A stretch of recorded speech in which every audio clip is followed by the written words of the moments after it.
Today, I have a discussion with David Ritter, the CEO and co-founder of PrivacyLock. I met David in 2017 while we were working in China on a blockchain project together. David is an insightful, astute, and measured human being who sees things for what they are. I really enjoyed working with David, and I really enjoyed our conversation about his journey from his early days when he first graduated university to now co-founder for PrivacyLock. I think you will find this conversation very interesting if you're interested in the fintech space and certainly in the blockchain space. Please enjoy my conversation with Mr. David Ritter.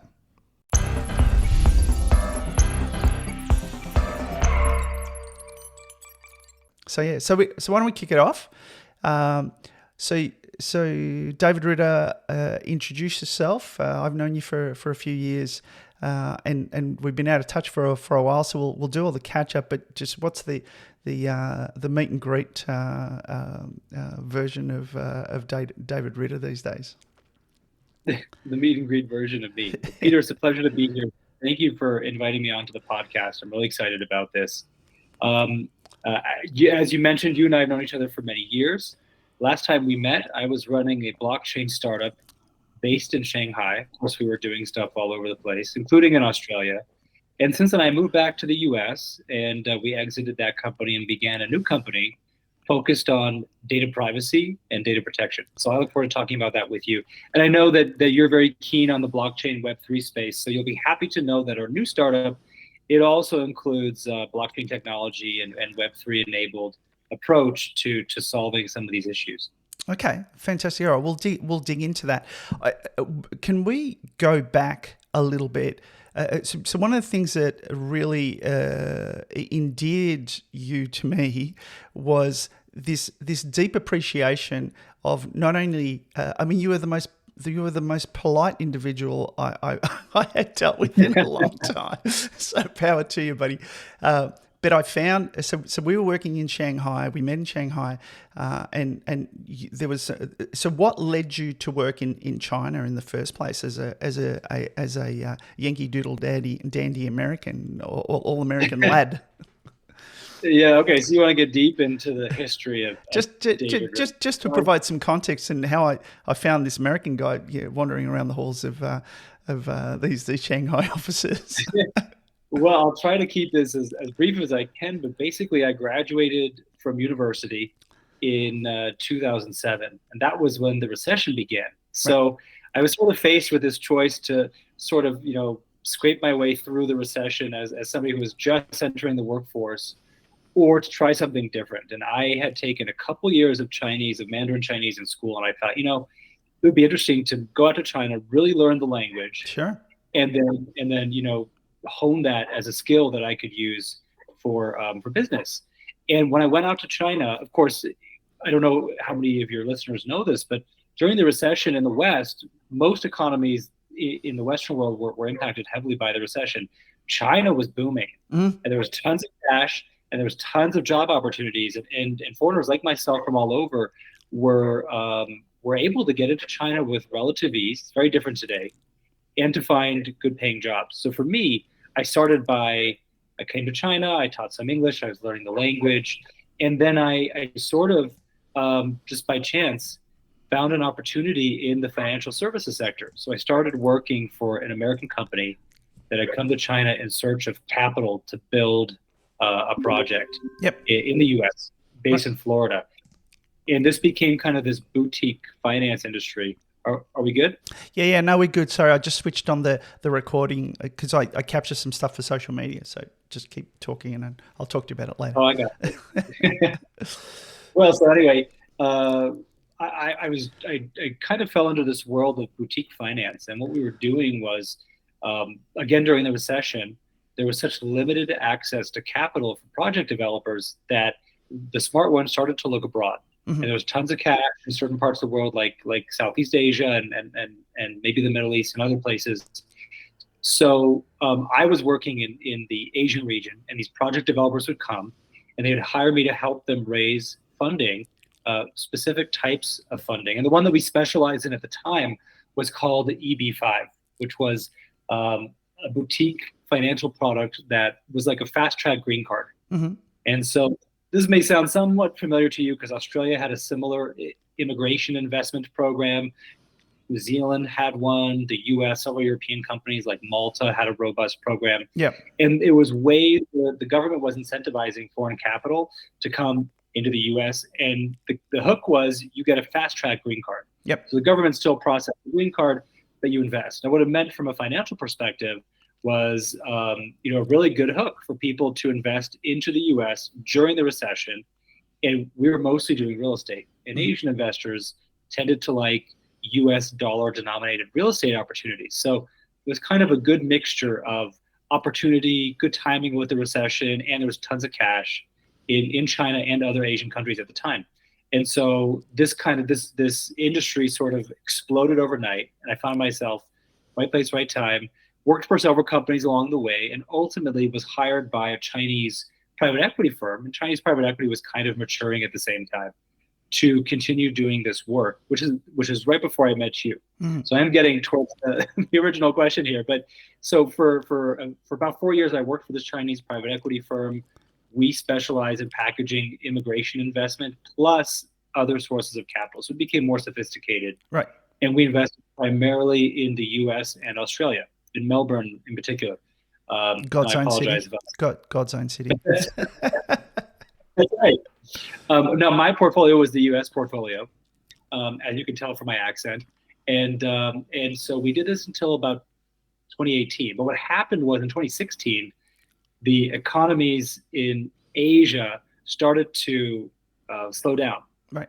And so whereas they kind of had the upper hand during the recession and had this ability to invest in and claim ownership of assets in the U.S., Australia, and elsewhere, now the economy was slowing in China, and the government there and in other Asian countries became concerned with capital flight. So they turned off the money tap, basically, and it really curtailed our business model. And so I started looking for something else. Right. And that something else, for me, was this passion for Web3, blockchain technology, cryptocurrencies, which in 2017 was just starting to have a boom, you might remember. Yeah. And this led me ultimately in 2018 to find my partners, and we formed the Penta Network. Right. I think we drank the Kool-Aid for blockchain and crypto around the same time. So yes, I do recall. And I remember the Penta business quite well, but that's had a journey itself, which then led to your current business, or is it a fork? Effectively, where you've got Penta and you've also got your current business. Do you want to explain that? No pun intended, right, Peter? Right. That's right. No pun intended. There's definitely connection. Very, very different business. But what we were doing with Penta Network was building a layer 1 blockchain, which was very, which was where the industry was in 2017, 2018. People were trying to build these layer 1s. So for your listeners, if anybody's paid attention to the blockchain world and the crypto markets, then most of the big cryptos you've probably heard of, Ethereum and Bitcoin and Cardano and et cetera, these are layer 1 blockchains. And they're kind of the core infrastructure that other projects run on top of, whether that's a railway project. It's a railway track. Yeah, exactly. So we were building one of those, and our experience was from the bank tech space. Yep. And here's where I'll connect my dots to privacy law. But in the bank tech space, we were working, our partners who sponsored our project, they were working in tax technology. So what we call regulatory technology, or reg tech. So we were delivering reg tech to banks, primarily American and European banks, who were opening up regional offices across Asia. And I was still working out of Shanghai.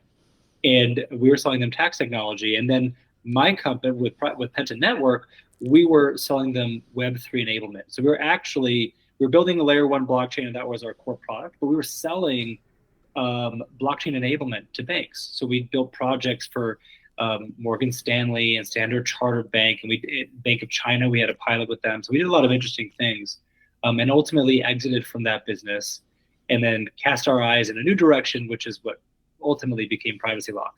Right. Okay. So Penta's still up there as a website, but is it active? Is it an active business still? I would say it's not particularly active at the moment. I mean, the technology is still there. Yep. The crypto is still active in some markets, and we're waiting to see what happens next. But I'm no longer involved directly with Sure. what's happening with So the would you, network. Yeah. so would you say that, because obviously the only use case, or the main use case that blockchain gave birth to was really money, and that's Bitcoin. A lot of the other blockchain projects have had various levels of utility and I guess value to the corporations. Most of them have been in the experimental space. Have you seen anything that really nailed a use case that's not Bitcoin and money? This is a great question. At the outset, let me say I believe strongly, and my partners and I share this belief, that there are some really strong use cases for blockchain technology. And just as a reminder, blockchain is one form of a larger technology, Right. which is distributed ledger technology. And in particular, we see use cases, valuable use cases for blockchain and distributed ledger tech, DLT, that is in the data and regulatory space. Right. So to your point, Peter, most of the use cases we've seen so far are about digital assets like cryptocurrency. Is it, digital versions of commodities, Mm-hmm. digital versions of securities, Right. and then facilities like Bitcoin, which could be considered a currency. So digital versions of currency. And there's no doubt that was the original quote unquote killer app for blockchain technology. Looking further afield, I think the future of blockchain is going to I don't think that Bitcoin's necessarily going to go away anytime soon, but I think there's also potentially a larger use case for Bitcoin to play in the data world. And as we think about this emerging concept that we call Web3, it's not just blockchain and distributed ledger technology, it's IoT devices, it's new AI programs like LLMs. It's AR and VR. It's all these new technologies that are sort of happening at the same time. And privacy, I think, fits into the story, and we can talk about that in a moment. But just to sort of round out the point here, I think that what all of this leads to with Web3 is more machine-to-machine interaction. Yep. And in a world where so much of business and consumer consumer decisions and products are part of a machine-to-machine process, then how do you trust what happens at the end of that process? How do you trust that the product you're getting, let's say I buy a pharmaceutical from an online pharmacy, well, how do I trust that I'm actually getting what I paid for and it's actually going to solve my problem? Yep. And I'm not just getting snake oil, right? Yep. And I think this is where blockchain has a role to play in distributed ledger tech, because we need to build trust into Web3 data systems. So that's where I think a huge use case lies. And this can apply in different ways, whether it's digital identity, which is a huge problem, and I think it has been a third rail for a lot of blockchain companies, but also when it comes to consumer safety, consumer privacy, which we'll talk about, and ways to build data systems that are efficient, but accountable and trustable. I think you're on point. You're absolutely right in the sweet spot as far as I'm concerned with regards to the whole DeFi space. And in my mind, it's kind of like where finance started, where everything was a bearer asset or a derivative thereof, but it was something I held. I held gold, I held silver, I secured it myself. I put it in. I jumped on my horse. I went from point A to point B, and I did a deal, and we counted out the money, or we lent against it, or whatever the deal was. But it was very much a self-custody world back in the day. Then we went into this custodial service, this trusted third party world. This economy over the last few hundred years, and that may be coming to an end, but at the very least, it is now the two systems. So now that you've got digital bearer assets and digital bearer derivatives, effectively of financial assets that you can then go lend against, insure and get a yield on. the two systems need to interoperate. The two systems need to kind of find that sweet spot where they can talk to each other, TradFi, DeFi, and do everything that we need to do: tax, regulatory compliance, obviously maintain self custody. Because if people now don't trust the third party as much, well then they're saying, well, okay, I see what happens. I see what happens in a whole bunch of different areas. I need to control my asset. I need to give myself comfort that if I am going to get a benefit from this asset that I've accumulated, I'm not putting myself at an unnecessary risk to bad policy or nefarious actors. So that's what I'm hearing. But in those various spaces that you're talking about, I want to sort of going back to the entrepreneurial bit. At what point did you go, I can do some of this stuff for myself? I don't need to. I don't need an employer. Was there a point which you thought, okay, I'm going to put my foot in the world where I'm managing my own cash flow, and somebody else doesn't have to worry about paying me? No, man, I guess I would say that I often ask myself the same question. Here I am with my second company, and being a founder of a startup is a challenge. Even as a second-time founder, it's a real challenge, because the thing that's most important to me, obviously, I really care about the industry we're in. We believe in our product. I love my team, and being able to build a company that can sustainably support jobs and give people growth in their own careers is always front and center in my mind. And so that's the thing that I think is incredibly challenging, is wanting to get somewhere economically and product wise with your business, but figuring out how to bring the people along with you and to build a community around a product. And that word community, I guess, is also very much a Web3 blockchain type word, where we have to not just create a product and sell it into the marketplace, but build a community around that. I think that's very typical of modern commerce, where you build, bulletin boards and comments into social media and social media presence. And in a way, all of this is building community that connects back to products and services. But part of that community is the people who are on the team. And that's the most important thing to me. So I don't know when I decided. I guess it was after I left my stint in private equity. I was looking for something else. I was intrigued by the opportunity to do something entrepreneurial. Mm-hmm. And I don't know that I'm going to do it a third time. This may be my hopefully I'll put everything into this one, and we'll build a nice, beautiful ecosystem around this company, and that'll be be careful. Be careful what you say. I thought I was done and dusted, but really not. Really not. Sure. It can be a bug. It's like travel, right? You get the travel bug, and you just want to travel more. Absolutely. I had a lecturer when I did my master's who he said to me, Pete, there are only two ventures that you need to get right. The first one, because that's gonna hook you, and the last one, because that's gonna retire you. The rest don't really matter. I like that. There's a lot of truth in that. Absolutely. So let's talk about privacy lock. What I was surprised when I read your bio that really you've had a lot of experience in, obviously, technology for financial companies, tax compliance, multinational banks. So tell us how privacy lock was it. How did it come about? Did it come to you, or did you go to it? Well, I think it was a combination of both. We had we finished our work with Penta, my partners and I, Steve and Ed. Ed, who's down under, based in Melbourne, and then Steve, my partner, who worked with us at Penta, was a co-founder, lived in Melbourne at the time, but has since repatriated himself to the United States and is now living in Seattle. So shout out to my partners, who are wonderful. Yeah.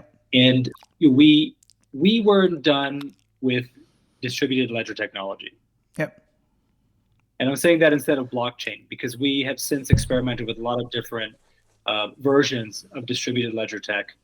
And we still believe, coming back to one of your early questions, that there are really great use cases that people haven't really unlocked for distributed ledger technologies. And one that we see is RegTech, coming back to this idea of regulatory technology and building trust into systems where as we scale as we scale as a global, you know, consumer marketplace, we're going to be relying more and more on machine-to-machine interactions. And so we have to trust data. We have to build trust in the data systems, and we have to build. And once we can do that, then we can have trusted decision-making processes that may be some combination of machine-to-machine and machine-to-human. And I think this is very much the world that we're moving towards. So what kind of caught our attention as we were thinking about what to do, and we had dabbled in supply chain, and we had done some stuff. In other regulatory spaces, we were kind of doing supply chain regtech at the time. But we saw that this new law in Europe had taken hold. That was the General Data Protection Law, GDPR. And for us, it was a game changer.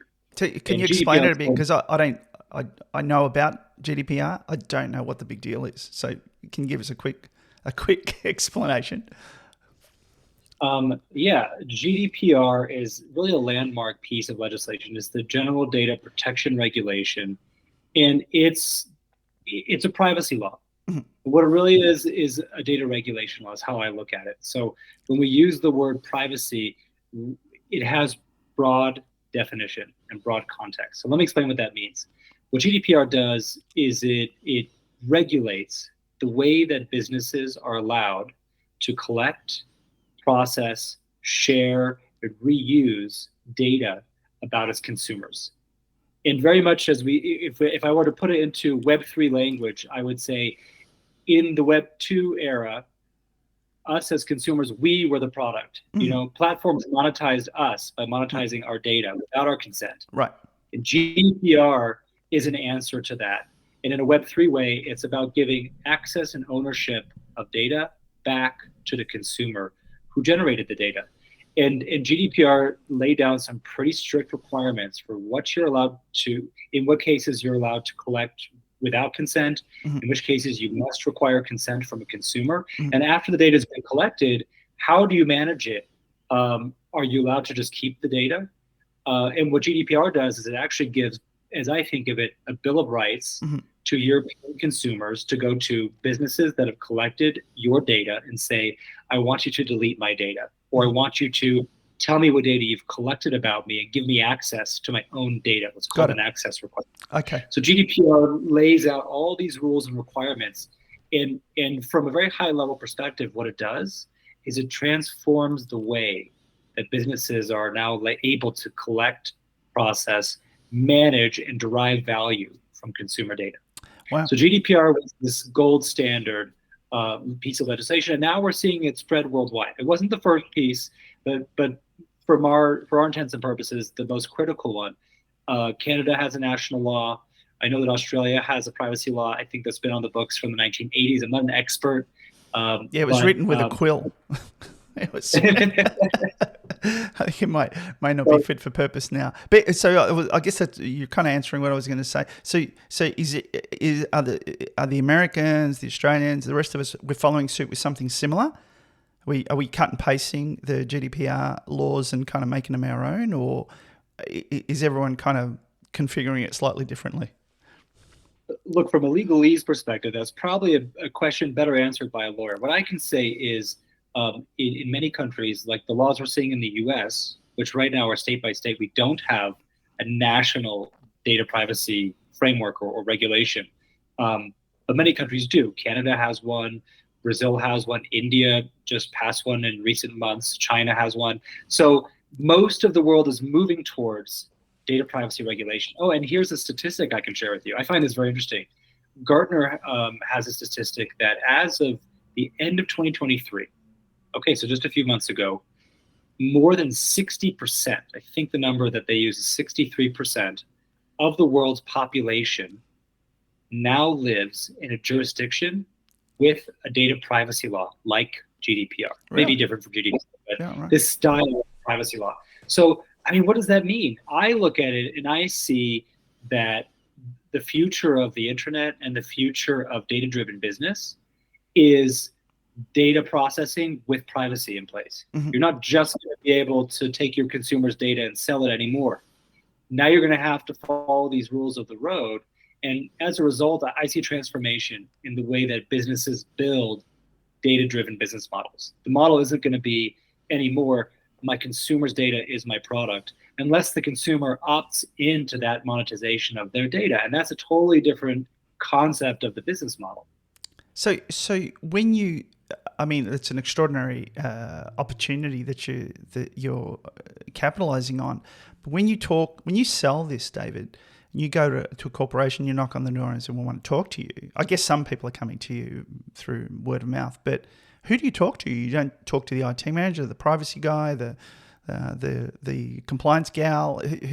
You have to talk to all of them.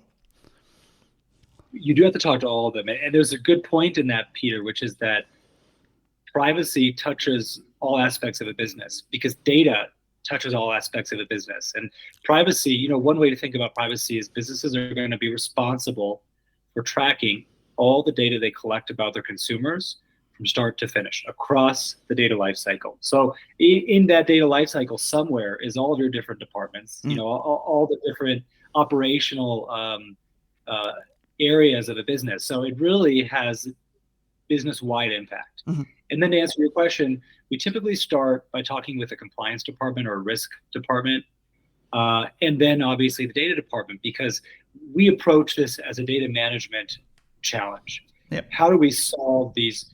How do we take an existing data system, or more likely than not data systems, that comprise the data practices of a business and bring them into compliance with the GDPR standards, or the one that may be familiar to US listeners is the California standard, the California Consumer Privacy Act, CCPA.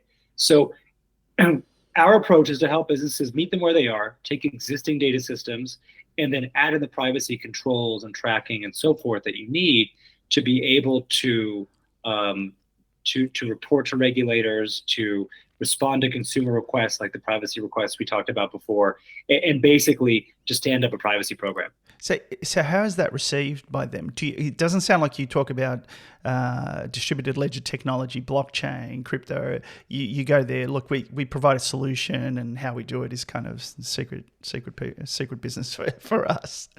Yeah, I don't typically talk about distributed ledger. It's somewhere in our marketing materials. It doesn't come up all the time because most of our customers right now and partners are banks and financial companies. Mm. So there has been some sensitivity in the past around the word blockchain. Now, yeah. I think it's undeserved because blockchain doesn't mean crypto. Of course, that's what people most naturally associate blockchain with, is crypto use cases. And there's no crypto in our tech stack. We don't do anything with digital securities. We use a blockchain or distributed ledger. We have a few different instances of it, which we use for the audit trail. And the value proposition that we provide with distributed ledger tech in Privacy Lock is a single source of truth mm-hmm. for regulatory compliance. It's a source of truth that can be shared to the business, to the regulator, and to the consumers who are part of the privacy compliance process. So is it? So here, I'm going to get a little bit into the weeds a little bit because it intrigues me. So the technology that you use, does it sit on a public blockchain or does it run independently? So it runs like a private blockchain. Yeah, we the three different instances that we've used for distributed ledger tech in Privacy Lock are all permissioned blockchains. Permission blockchain. So it's only as fully distributed as the number of nodes that you're using. So it's not fully decentralized until you get enough clients, I guess, on it. And have you? So if I wanted to run a node to support your network, have you incentivized node runners? Have you thought about that? These are two excellent questions. So you're absolutely right. It's a distributed model at the moment with the ability to become decentralized. But to do decentralization, and you hit the nail on the head, we need our partners, our customers, and our community to also run nodes on their own. Now, the challenge is if we don't have crypto to incentivize people to release nodes, there's a much less attractive incentive for people to run nodes. So far, we offer this to all of our customers and partners. So far, we don't have any takers of running their own nodes. And I think part of that is a technical hurdle. Blockchain technology, it's not click and play. We're not quite there yet with blockchain technology. So it's not easy to run a node. It requires compute power. There's an expense attached to it. Absolutely. You have technical know-how.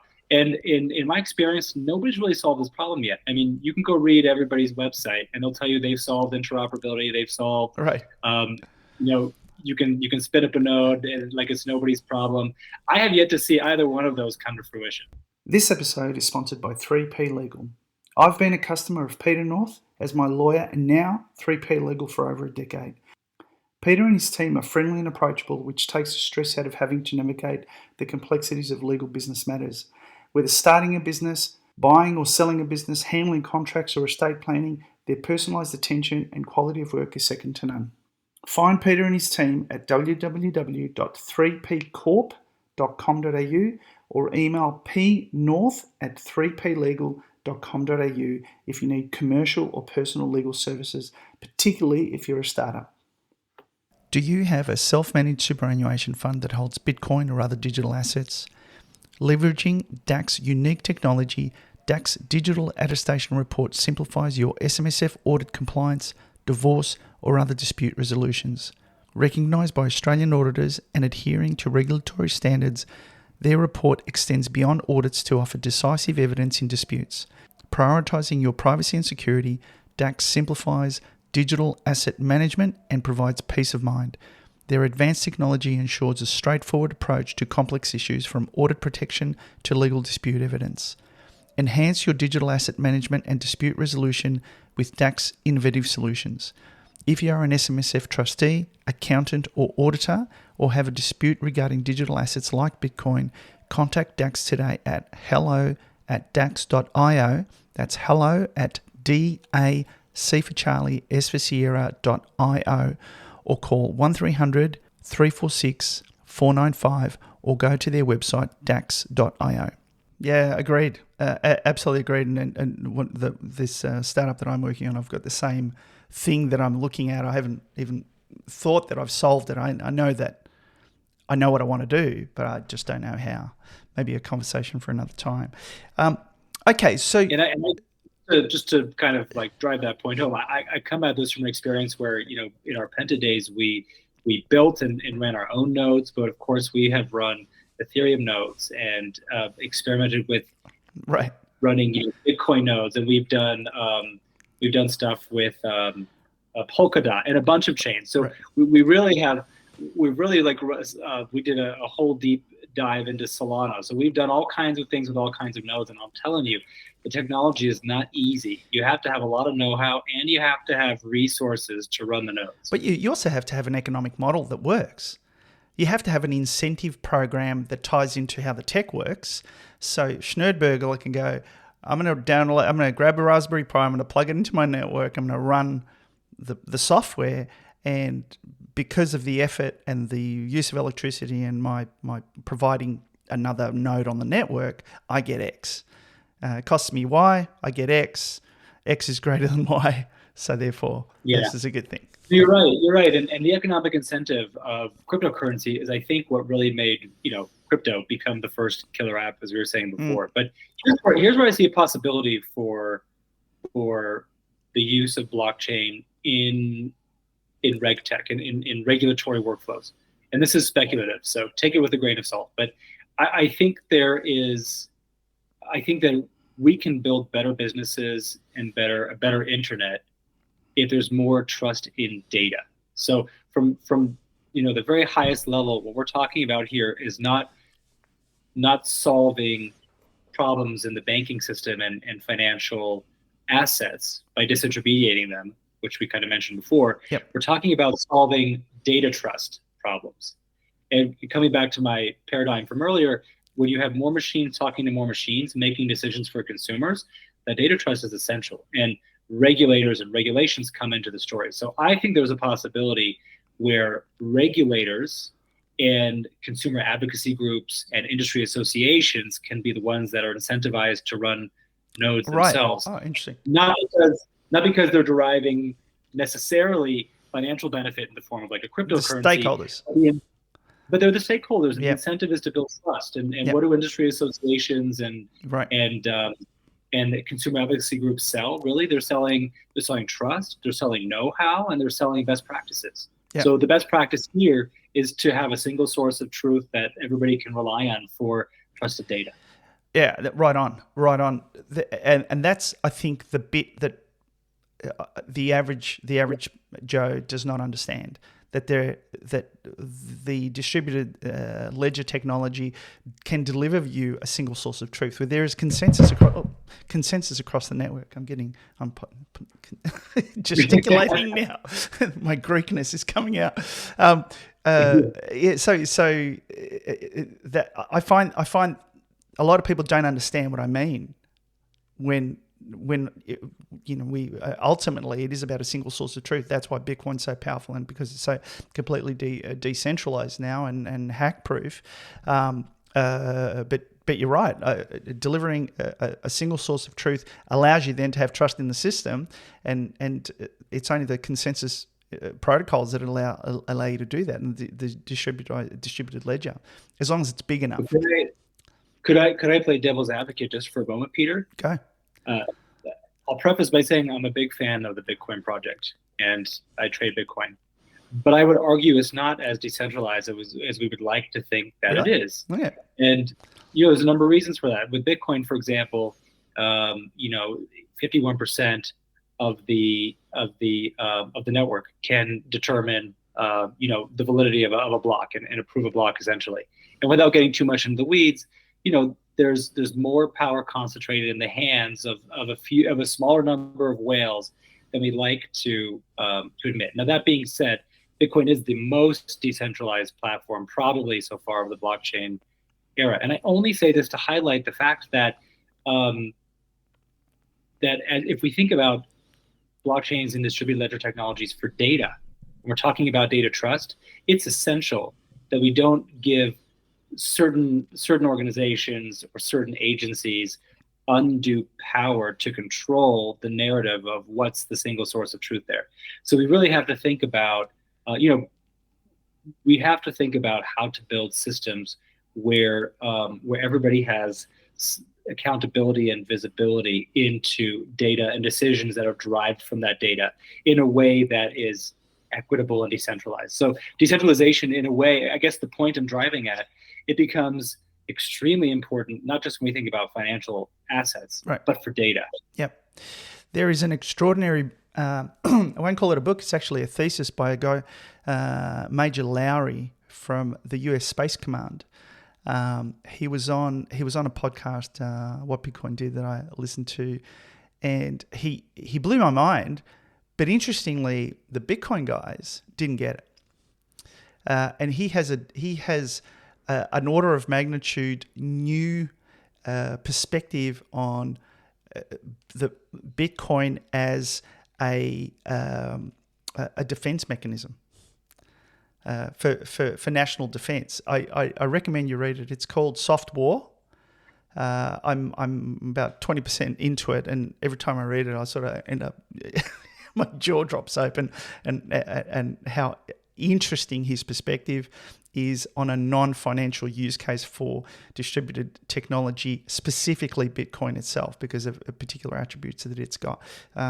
Major Lowry, I'm sure is his name, and I think you can get it on Amazon. Again, I'm getting a piece of the action, so he's going for it.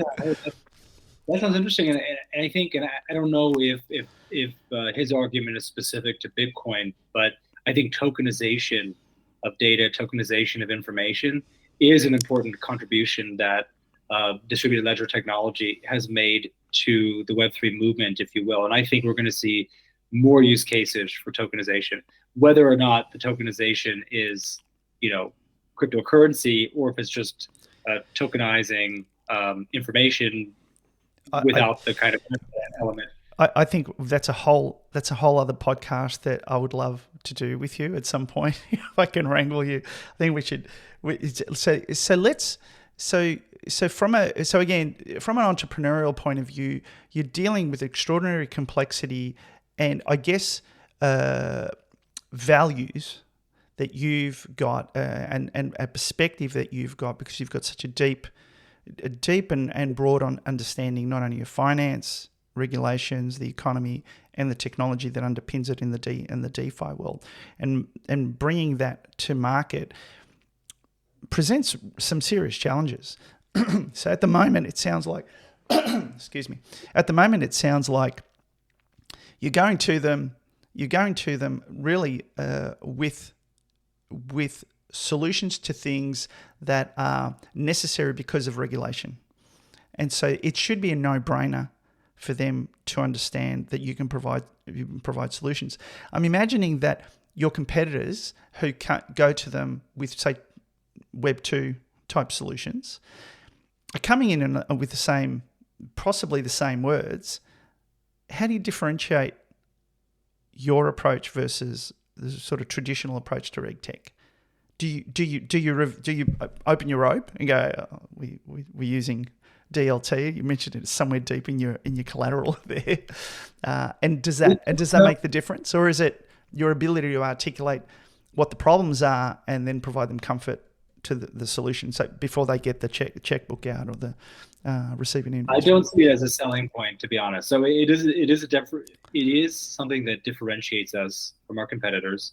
And every now and then, somebody who's read our materials will say, "Oh, usually somebody from the data team, right, who is passionate or interested in blockchain technology, will bring it up and we'll talk about it." But I haven't found it to be a selling point. Now, maybe that'll change in the future. But what people do care about when it comes to compliance is automation. And I can argue that we provide better automation than our competitors. And one of the reasons is that we use a blockchain. So we track compliance workflows, everything that we run as far as compliance goes. And when I'm talking about a source of truth, we audit it on a blockchain. So the blockchain performs auditing functions, but it also performs automation functions. Right. So once you have turned compliance workflows into transactions in blockchain language, then you can build automation services off of those transactions. That's in a way how our system works. So the automation is a selling point. The robust auditing capability is a selling point. But explaining that we use blockchain is a means to an end. It's the technical solution we've chosen to provide those things. But when I'm selling the product, what I'm getting on the other end of the table is, okay, what we care about is, do we have to hire more staff to deal with new compliance, right, or do we use a tool like yours to automate? So it's efficiency gains, it's cost savings, and of course, we're talking about regulations, it's risk mitigation. Sure. Am I able to, what's the cost if I don't comply? If I do comply, how much am I saving myself? And what's our third-party risk? So something we deal with a lot in financial services is exploring what it means from a third-party risk vantage point. Yeah, right on. Business is not that hard. You can have all sorts of demand drivers in consumer, B2C, but business is only three things: more money in, less money out, and risk. Pick two. And you got a business. If you can solve, you got a business. Pick two. Pick one, you still got a business. So for privacy lock, I presume you're still early days at this stage. But what does the future look like in terms of a commercial venture? Are you still raising capital? Are you thinking about an exit one day, or just going to grow as much as you can and have a business that's 10x the size that it is now? What's the plan, Stan? We see, we look at privacy and we see a new industry. Yep. And it's not just about compliance. I think compliance is maybe the first domino to fall, but privacy is an emerging industry. And like I said earlier, I think the future of data processing is processing with privacy. Now think about what that means in a world with AI. Right. An interesting thing to share with your listeners is that under laws like the California Consumer Privacy Act, GDPR, in my home state of Colorado, we have a Colorado Privacy Act. These laws generally stipulate that derivative data sets, data derived from consumer data that comes in at data collection, but then is put through an AI model, for example, or a neural network, and spits out information that you can use to better understand your customers. We can call this business intelligence or analytics. In a compliance context, it's often called profiling, which is a compliance term. Right. Profiling data is still subject to compliance requirements. So what that means is, in a world of AI, and everybody I talk to wants to bring AI into their business model, the data outputs of AI models, you still have to build your privacy compliance around that. So the future of data processing is processing of privacy, and that extends to AI and ML type data processing. Wow. So that's a really important thing to think about, because as we move into this Web3 era, and I'm thinking that AI is an important technology that's going to be, a definitive technology in that era, it's not going to happen without privacy controls built in. So I see this industry emerging globally, worldwide, where people have to rethink their data-driven business models, the data infrastructure they use, because standard database technologies, Might do it. proprietary technology, CRMs, which by the way are a big risk area for privacy, these were not built with privacy controls in place. So one way that we are looking to grow is by embedding privacy controls into existing infrastructure systems and enable people to stand up privacy compliance as painlessly as possible. Right. So I see a lot of growth opportunities there. There's a whole other conversation, maybe for another podcast, about an emerging area of the privacy industry, which is called privacy enhancing technologies, PETs. Right. And these are ways to abstract data, de-identify data, Right. ways to encrypt data so that you can, in a way, skirt some of the compliance obligations, but within the rules of the frameworks, Mm-hmm. or simply just to further mitigate the risk of having data, sensitive information that's processed connected back to the consumer. And I'll give you an example of privacy enhancing technology: synthetic data. Right. And where there's some research out there that suggests that, especially with AI, and AI being a key demand driver here, by the end of the decade, 2030, so not so many years away, most processing may be using synthetic data as opposed to real human data.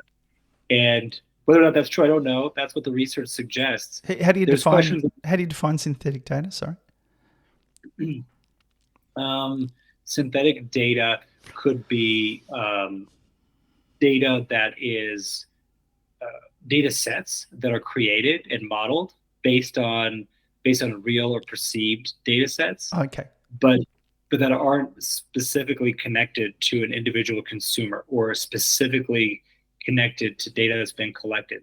So, I'm sure you can imagine different ways to generate synthetic data sets. There are questions of data quality, because the same research that suggests we'll see this explosion in synthetic data also suggests that synthetic data may not have the same quality or value as human generated data, because synthetic data can, especially as you put it through more modeling, it can lose its referential value, meaning its value back to the original data inputs, which is where the initial value came in. So this is like a whole topic for something else, but synthetic data is a version of privacy enhancing technology, encryptions, zero knowledge proof. There's a whole part of this industry that's looking at how do we work with data in the generation of AI. You're right. You're right in the eye of the tornado. When you talk to your investors, because I think you've got investors in your business, yeah? Yeah, we actually closed our first formal investment round just earlier this year. Okay. Congrats. So Awesome. Thank you. Awesome. When you explain this to them, are they easy to? What's the question here I'm trying to ask? My experience has been that there's a serious gap between their understanding of the digital decentralized world and your understanding of the digital decentralized world. They have capital they want to allocate, and they want to mitigate the risks, or at least understand the risks that they're taking, so they can make a determination on how much of your business they're going to want in return for that risk. And they can only, there's just no way they will be as deeply in the weeds and understand it as much as you do. How do you bridge that gap? Well, first of all, that's good, by the way, because if they understood my product and industry better than me, they probably wouldn't want to invest in me to begin with. But let me start by saying this. It's really hard to raise capital right now. I don't know what you're seeing in Australia, but in the United States, I think what happened was during the zero interest rate period, the very low interest rates that we had for a long time, money was essentially free, had a very low cost attached to it for financial companies. So they were able to acquire capital at very little to no cost.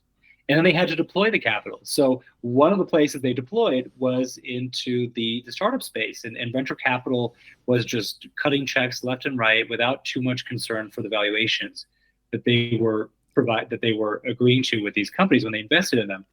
And then all of a sudden, the COVID pandemic happens, inflation kicks up.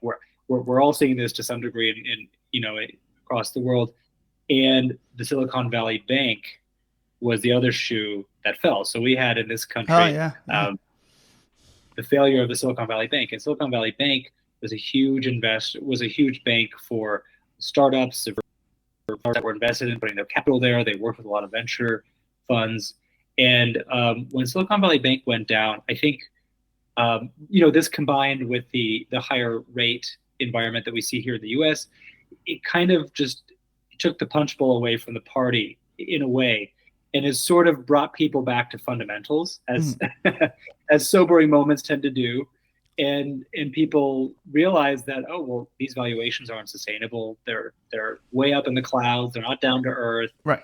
And they came back to fundamentals about what is your looking at your actual sales, your run rates, and all these kinds of fundamental metrics.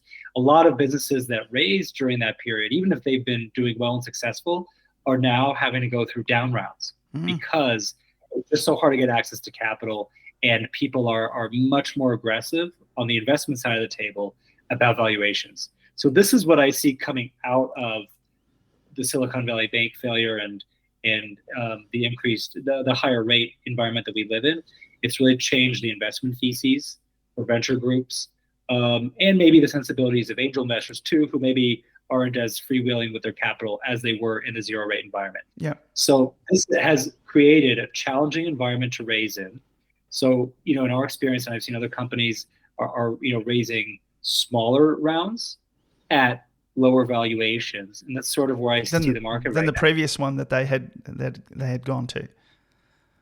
Well, if they had raised before in that previous environment, then sometimes what they're experiencing is a down round, where they're having to reduce their valuation because their valuation is coming back down to earth, right? It's up in the clouds. It's got to come back down to earth. And if they want to raise their next round, which is probably going to be more, a sizable round, then they have to make it work for their investors. So coming back to your initial question, I want everybody to have that environment in mind, because that's what I see as the environment right now. It's a challenging environment to raise in, and you have to be able to sell your business model to them based on their investment thesis. So, venture capital funds are meeting dozens of businesses a week, maybe even in a single day, and maybe one of them is in the privacy industry, and 10 are payment solutions to banks and financial companies, and other ones are, the next 10 are blockchain or Web3 enabled companies. They probably see all kinds of things, and catching their attention is challenging, and you have to be able to show that you have something different. For us, the good news is that privacy is this new industry, and we entered the industry relatively early, so that was benefit for us. And then, showing people that we had a unique approach to what we were doing. Our big differentiator, and I didn't answer this before when we were talking about blockchain differentiation, but our biggest differentiator is not that we use blockchain per se, it's how we use it. Right. What we do with our blockchain is we utilize a privacy by design approach, which is actually a GDPR term. It's a compliance term, and it's about building data systems and data tools that have privacy controls built in. So even our own privacy tools have privacy built into it. And what that means is when we help people map their data and manage their data inventory, which is a critical part of setting up a data privacy program, because you have to know what you've collected, you have to know how you're processing it Right. in order to deal with these compliance requirements. We do this without collecting any consumer data. That's our secret sauce. So we help businesses to map their data, to understand their data processing activities, to understand their exposure and data sharing relationship with their vendors. We don't ever collect any of the customer data. And the blockchain is central to how we accomplish that. But what I'm selling to folks is the fact that we help them implement privacy compliance with smart automation without collecting their customer data. And that's what sells. Not explaining to them in the weeds how we do it with blockchain technology. So you tell them the time, don't tell them how the clock works. Yeah. And, I don't know if that is true for everybody, but that's certainly true for me. Now, there are those investors, there are those buyers when we're talking about a sales cycle who are more technically savvy and who want to get deep into the weeds and understand how it works. Right. And then sometimes, blockchain is a flashy item to talk to them about. You take them into a skiff, lower the cone of silence, hold one of their children hostage, and tell them all about it. Fantastic. Well, look, I agree. I'll be totally honest with you about something. We debate, and we haven't made a final decision about this. Our IP is, we protect our IP. It's unique to privacy lock, but we do talk about this sort of Web3 build a community concept, where we can make a portion of it open source and invite other people and engage a community to develop on top of it. Because it's silly to think that nobody has the answers to every problem and nobody's going to be able to solve everything. So what's great about crypto blockchains is that they've incentivized developers to come together to solve problems, to fix bugs, and do all that. So I think there's a possibility where we can explore that opportunity in this emerging privacy industry space. So that's interesting. How, excuse me again. So how would you facilitate? So you've built your tech. Obviously, it's a private blockchain. I get it. Would you take an instance of that and then release it on GitHub as open source, or would you repurpose it somehow, that you remove things that you think are critical to your business, and then let it fly and see what happens? How would you do that? Because it's a conversation that we've had too in our business. What part this should be? There should be a public open source approach, at least in part. And then I go, okay, that sounds great, but what do I do?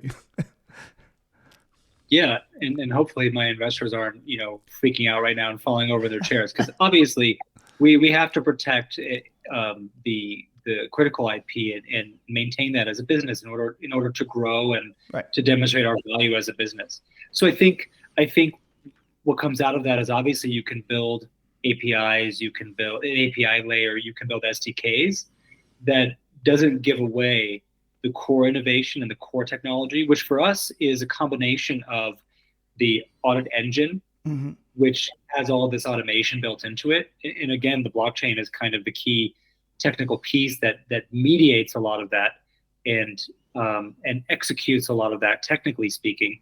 And the mapping tool, which of course is connected with our blockchain technology, but we map without collecting data, and we build a map that's operational, so you can run automation workflows using that map once you've mapped. And so thinking about those critical technologies that we've developed, and of course we have a whole toolkit that is responsive to compliance requirements under GDPR, CCPA, and so on. We have a cookies, we do our own cookies tool and cookie scanner, the whole gamut, and data subject request processes. But when I look at the core technology, how would we develop that into a Web3 community-driven approach? And I think part of that's building an API layer. where people can access the auditing capabilities and the mapping capabilities without owning them, Right. but they can extend them. And so I think there's something beautiful about, and we talk about this all the time. You can build technology that solves a specific problem in a specific way, but it's only going to work for that specific use case. Right. Or you can take that specific problem and identify a general problem and build a general architecture, technical architecture that solves the problem. And that's the second camp, is where we always try to be in, because that's the only way to scale. Yeah, for sure. And I think that then going back to the more specific use cases, if you've built that more general solution and you can build, and you can encourage people and invite people to build on top of it to solve those more specific, more narrow use cases, then that is also a way to build a community. Sure.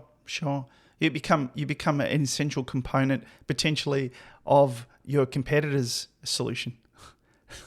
Yes, you provide the engine or the virtual machine, and which that's probably not technically correct. Sorry about that. But then you inspire people to build on top of it to run their own businesses. Because think about all the people who build websites, and now they need to think about, oh, well, do I need to build in cookies tracking to this website because the customer in GDPR, they're doing business in California and so on. Right. Do I need to provide, or I'm building a data system, or I'm managing the database on behalf of this company.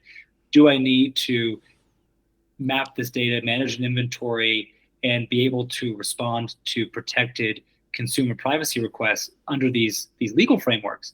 And these are questions that I think businesses haven't really encountered yet, but they're starting to, and they're going to see more of it. Yeah, for sure. I think that's a really good place to stop, David. Thank you so much for sharing your journey today and getting into the weeds with me on the crypto stuff. That's been fantastic. Maybe tell people a little bit about how to contact Privacy Lock and where they can go to find out some more information. Yeah, thank you so much for the opportunity to connect with you today, Peter. It was fun. I enjoyed the back and forth, and definitely enjoyed talking about the crypto and decentralization pieces as well. So thank you so much for this opportunity and for the great podcast. For your listeners, if you'd like to learn more about Privacy Lock, please come visit our website at myprivacylock.io. Okay. All right. And they can take it from there. Okay, I hope you enjoyed my conversation with David Ritter. I really had a good time talking to David, and there's so much more that we could talk about. I will definitely try and get him back on the show, but for the moment, please take care of yourself, and we'll see you next time on Entrepreneurship with Christo.